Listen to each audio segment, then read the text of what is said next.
Microsoft has officially killed your last chance to use a computer without handing over your personal data, actively blocking tools like Rufus from downloading Windows offline. Bill Gates is in an absolute panic as millions of furious users realize their PCs have been turned into forced surveillance terminals, and they are finally fighting back. Welcome back, everyone. If you've been paying attention to what Microsoft has been doing lately, you already know things are getting bad. But what is happening right now is a complete disaster. Despite Microsoft removing the last remaining ways to bypass needing a Microsoft account to set up Windows, they are now going to extreme lengths to block all local accounts on Windows 11.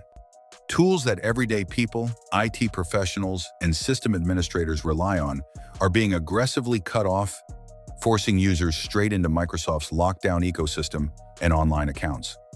Let me tell you exactly what is happening with Rufus, because this is the absolute smoking gun. Rufus is a free open-source tool used by millions of people to create bootable Windows USB drives. It's brilliant because it lets you go into the settings and tag your USB installation media to create a local account only. It gives you back your freedom. But right now, people trying to download official Windows 11 files through Rufus are getting hit with massive IP bans. We are talking about Google Fiber users being blocked, NTT users in Japan blocked, and Deutsche Telekom users in Germany blocked. Different countries, different internet service providers, but they are all getting the exact same block and the exact same error with absolute silence from Microsoft. Here is what makes this behavior so suspicious and, frankly, manipulative. If you try to manually download those exact same files through a regular web browser, sometimes it still works perfectly fine. But the very second a tool makes an automated, scripted request for the exact same file from the exact same server, it gets blocked instantly. That level of precision does not happen by accident. You cannot accidentally block scripted requests while leaving browser requests untouched. That requires specific configuration, which means it is a targeted and deliberate decision made by someone inside Microsoft. The developer behind Rufus, Pete Bittard, stated publicly that breaking this specific download workflow would require deliberate, active, intentional involvement on Microsoft's part. They are intentionally detecting the open-source scripts and shutting them down. And they aren't just blocking downloads, they are systematically hunting down and destroying every workaround we had. For a long time, you could pull up your command line during setup and use the ubi bypass NRO command to skip the internet requirement and create a local account. Now, if you try that, it just says command not found. They specifically removed it because they want you to use a Microsoft account and like it. You can't just disconnect your computer from the internet anymore either, because the setup process simply won't proceed without a connection.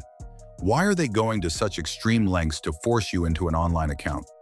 It is not about security, and it is certainly not about user experience. What Microsoft is constructing is a pipeline.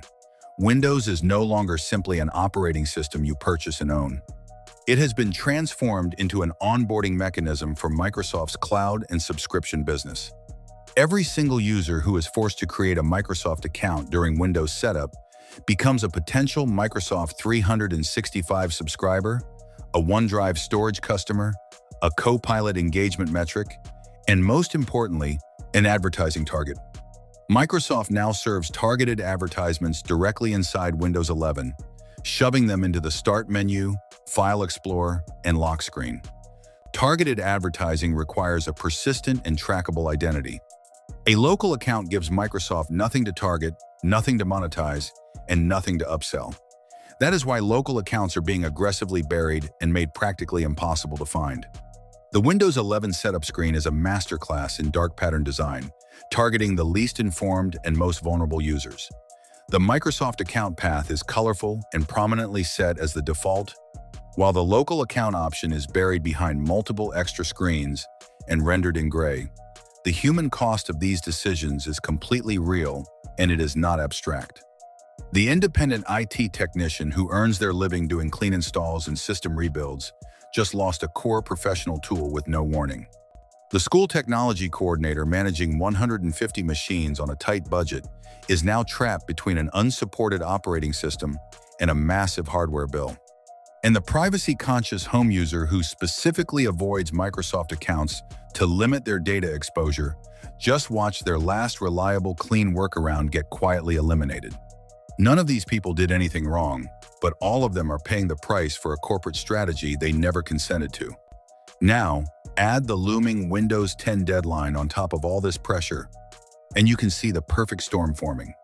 Windows 10 officially reaches its end of support on October 14, 2025. After that date, security patches will stop completely. For the hundreds of millions of users still running Windows 10, the pressure to upgrade is no longer theoretical. It is immediate and real. But there is a massive, incredibly frustrating catch. Microsoft's strict hardware requirements for Windows 11 include TPM2, secure boot, and a minimum of 8th generation Intel processors. Hundreds of millions of completely functional computers fail those requirements. They are not slow. They do not struggle with everyday tasks. But Microsoft has officially declared them incompatible. These hardware requirements are not engineering decisions. They are business decisions designed to force hardware upgrades that benefit Microsoft's OEM partners and create new account registration opportunities. Every user who is forced to buy a new machine is a new subscription touchpoint and a new revenue stream for Microsoft. And let's not forget the environmental catastrophe this is causing. Credible estimates place the number of functional computers being pushed toward premature disposal by Microsoft's artificial hardware requirements at over 240 million machines globally. Manufacturing a single new personal computer generates roughly 300 to 400 kilograms of carbon dioxide equivalent, meaning this forced replacement cycle rivals the annual emissions of mid-sized countries. They are turning perfectly good technology into toxic e-waste just to satisfy a corporate agenda. This is exactly why Bill Gates would be absolutely horrified by what his company has become. The company that was built on the promise of putting a computer on every desk and in every home is now systematically deciding which computers deserve to run their software and which users are allowed to control their own machines. The philosophy that built the empire is being deliberately dismantled by the people who inherited it. But here is the incredible part. Users are not just taking this lying down. The backlash has exploded, and it is hitting Microsoft where it hurts the most. Because Microsoft has systematically blocked the ways you have to set up your computer without a local account, millions of people are waking up, jumping ship, and moving to Linux. Zorin OS, a Linux distribution specifically designed for people who are used to the way Windows works, just saw nearly 1 million downloads after its latest release, and almost 800,000 of those came directly from Windows users. In less than 3 months, they surpassed 2 million downloads, with the vast majority coming from former Windows 10 and 11 users who are finally fed up. These users are abandoning Microsoft in massive numbers because they realize they don't have to be hostages anymore. When you boot up Zorin OS or Linux Mint, you don't get forced into an online account. You don't have a Copilot AI shoved into your taskbar processing your behavior. You don't have advertisements embedded into the operating system you just paid for. You get your freedom back.